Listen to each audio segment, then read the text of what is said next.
Thank you so much. എന്തായാലും മാമിനെ ലൈവായിട്ട് കാണാൻ ഒത്തിരി സഹായത്തിൽ എനിക്ക് ഒത്തിരി സന്തോഷമുണ്ട്.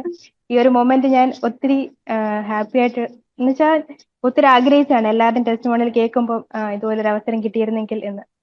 അതുകൊണ്ട് ഇത്രയും ആ ലിസ്റ്റ് ഇത്രയും സക്സസ് സ്റ്റോറീസ് ആൾക്കാർ പറയാനുണ്ടെന്ന് കേട്ടപ്പോൾ തന്നെ ഓ കർത്താവ് ഇത്രയും പേരുണ്ടല്ലോ എന്നാൽ കൂടി ഞാൻ വെയിറ്റ് ചെയ്യും എന്ന് പറഞ്ഞ് ഞാൻ ഓക്കെ. ഇരുന്നതാണ്. ഓക്കെ, എനിക്കൊരു ചാൻസ് കിട്ടി തന്നതിൽ ഒത്തിരി സന്തോഷം മാം. അയ്യോ, അതെ, ഞാൻ മാമിന്റെ മിണ്ടല്ല, ക്ലാസ് ധീരജ പറഞ്ഞോളൂ. കാണുമ്പോൾ തന്നെ അതെ എല്ലാവരും വന്ന് ഇതുപോലെ മോട്ടിവേറ്റ് പറയുമല്ലോ അവരുടെ സ്റ്റോറി സക്സസ് സ്റ്റോറീസ്.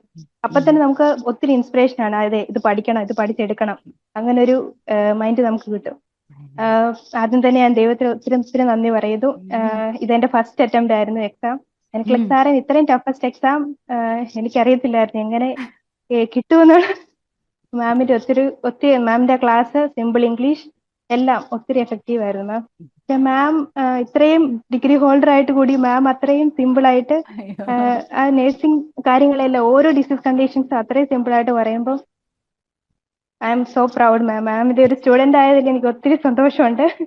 പിന്നെ വേറൊരു ഗുഡ് ന്യൂസ്, എന്റെ സിസ്റ്റർ ലിസ വർഗീസ്, എന്റെ അനിയത്തിയും ആപ്പിൾ ആറിനെ കൂടി പഠിച്ച് പാസ്സായതാണ്, ഇപ്പൊ കാനഡയിലുണ്ട്.